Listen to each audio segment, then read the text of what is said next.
El Ministerio Internacional Nueva Vida en Cristo presenta Momentos de Reflexión, un mensaje para su vida diaria, con el pastor Misael Ocampo Rivera. Bienvenidos. Hola amigos, cordialísimo saludo, bienvenidos a la reflexión en el día de hoy. Les recuerdo a quienes están entrando en la sintonía de estas reflexiones que hemos iniciado con la carta a los Romanos, que Pablo escribe precisamente a quienes están viviendo en Roma, aquellos que han empezado a conocer el mensaje que ha llegado procedente de quienes estuvieron por allá en Jerusalén en la fiesta de Pentecostés y escucharon ese mensaje, y luego después de cierto tiempo, cuando fueron dispersados y tuvieron que regresar a sus lugares de origen, algunos de ellos fueron hablando de ese mensaje transformador, y ahí llegaron hasta Roma. Así que cuando Pablo llega a Roma, ya encuentra que hay un grupo, unas pequeñas células que se están reuniendo allí, de judíos que han ido entendiendo este mensaje y obviamente tienen mucho interés por conocer más de fondo las enseñanzas del maestro. Decíamos en la reflexión anterior que básicamente Pablo, con la epístola a los romanos, él quería que ellos pudieran entender temas muy importantes como las funestas consecuencias del pecado, el regalo gratuito de la vida eterna, la transformación de la nueva persona en Cristo. Pero que también la carta menciona el plan de Pablo para el final de la década de los años 50 y que no se había predicado ese evangelio aún todavía en todos los lugares. Así que cuando se le llevó a Roma, esta carta fue un claro llamado a los creyentes de la capital imperial a que actuaran en primera instancia para recibir al apóstol y más adelante para que patrocinaran su viaje misionero a España. Pablo era un misionero apasionado, un hombre decidido y un hombre que estaba dispuesto a ir donde nadie había ido, porque como filosofía de su ministerio estaba en no entrar en territorios donde ya otros hubiesen entrado a establecer el reino, porque él quería tener como una especie de récord personal de los lugares donde él estaba yendo a plantar sus iglesias y a establecer esa doctrina con ellos.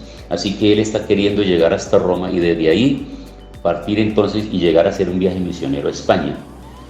En América Latina también estamos nosotros equipándonos para llevar el Evangelio a las naciones, cada uno de nosotros, en América Latina, en Estados Unidos, en Europa, en Asia, en África.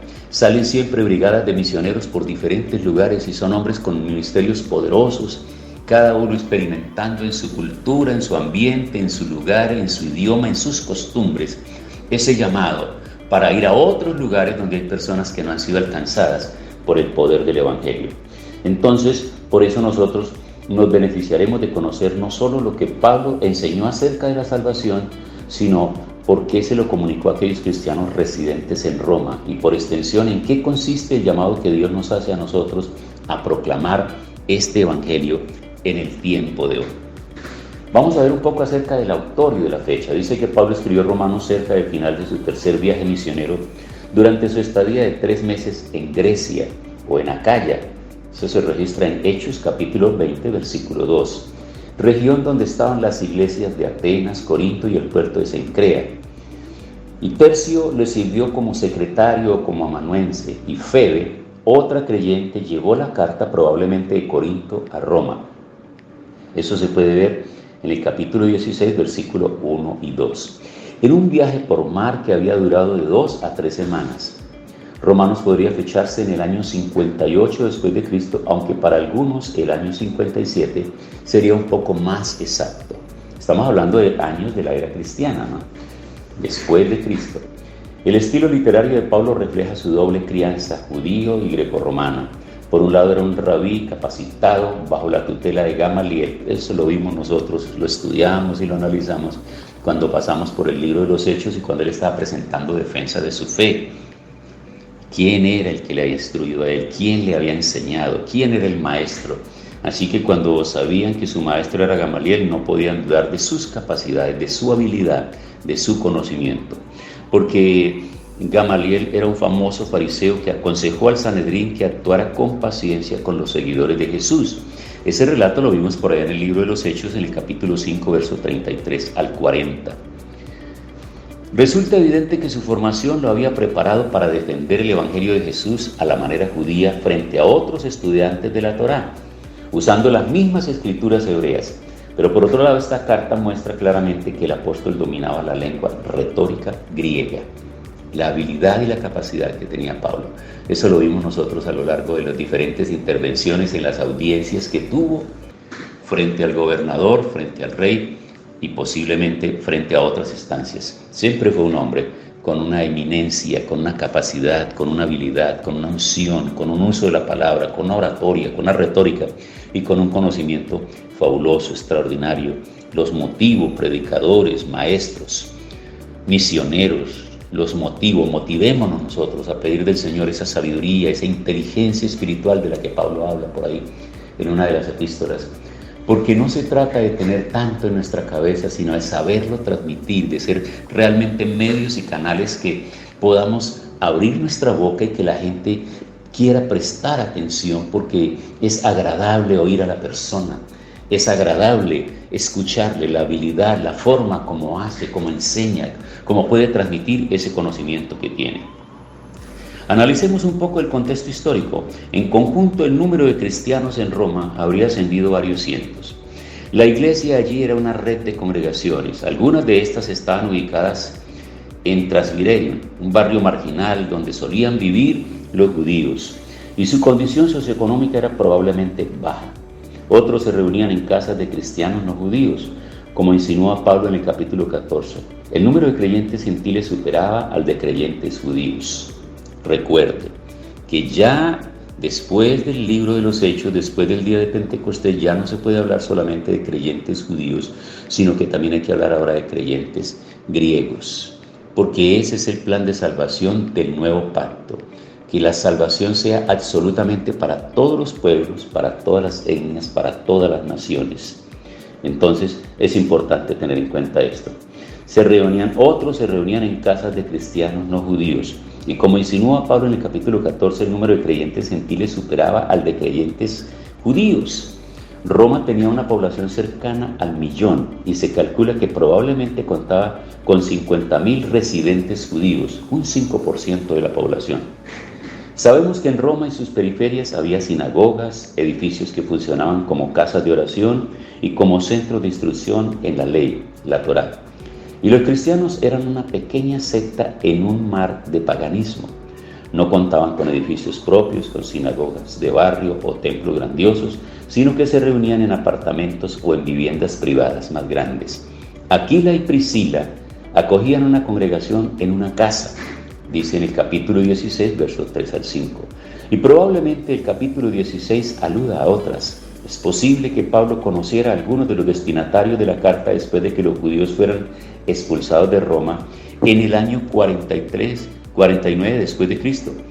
Así conoció a Priscila y Aquila, que estaban exiliados en Corinto. Lo registra Hechos en el capítulo 18, versículo 2. Recuerde que él duró un tiempo viviendo en la casa de este matrimonio del señor Aquila y la señora Priscila, y como tenían la misma profesión, eran constructores de carpas, entonces lo acogieron muy bien durante un tiempo mientras se predicaba ahí y se fortalecía la iglesia en Corinto. Ya sea que se reunieran como un grupo unificado para escuchar la lectura de la carta recién llegada, o que Febe leyera el rollo de casa en casa, habría sido una experiencia auditiva, pues la mayoría de las personas eran analfabetas. Así que no existían todos los recursos, como por decir hoy que es tan fácil tomar una fotocopia de un documento, que es tan fácil imprimirlo y que la gente hoy por hoy, pues en su gran mayoría saben leer. Para ese momento no, el analfabetismo era casi total. Muy pocas personas sabían leer. Así que la diaconisa Febe seguramente tuvo que darse a la tarea de leerla en los lugares, en las casas, a las personas que no sabían leer, y aparte de eso que no existía la forma de cómo poderle entregar a cada uno un ejemplar de la carta. Ya sea que se reunieran como un grupo unificado para escuchar la lectura de la carta o para que se le leyera a cada uno en su casa, esta mujer hizo un trabajo extraordinario. Y Tercio escribe cada una de estas circunstancias, y fuera de la persona más indicada para ser su primera expositora, obviamente el que escribe y aquel que porta la carta y la lleva, la va a leer y va a tratar de explicarla, a ver de qué se trata. Al leer en el capítulo 15, el verso 23 al 33, vemos que el itinerario que Pablo tenía era la intención de cubrir, era desde Corinto hasta Jerusalén, luego a Roma y por fin a España. Pero sucedió que lo arrestaron en Jerusalén. Eso se registra en Hechos, el capítulo 21, verso 23. Y cuando por fin llegó a Roma, lo hizo como prisionero. Lo vimos en el capítulo 28, verso 14 al 16. Entonces, 2 o 3 años después de escribir la carta, finalmente entabló una relación presencial con la iglesia en Roma. Preste atención a esto. No se trata de que él escribió cuando estaba en Roma, que le escribió a los romanos. No, como 3 años antes había escrito la carta para ellos porque tenía el sentimiento de que algo era necesario para ellos. Bueno, amigos, se nos fue el tiempo. Vamos a orar. Gracias, Señor, por la reflexión del día de hoy, por estos conocimientos que nos ayudan a entender. Y vamos preparando nuestra mente y nuestro corazón para entrar en materia y entender ya ese cuerpo de doctrina, la sugerencia y el reconocimiento que Pablo hace de la revelación del Espíritu a través de la palabra. Gracias en el nombre de Jesús. Amén. Hemos disfrutado de un gran momento de reflexión con el pastor Misael Ocampo Rivera. Un mensaje lleno de amor, esperanza y felicidad para tu vida. Los invitamos a compartir este mensaje con sus amistades y en sus redes sociales. Búsquenos en YouTube y Facebook como Ministerio Internacional Nueva Vida en Cristo y en Instagram como @MinInternacional Nueva Vida. Momentos de reflexión.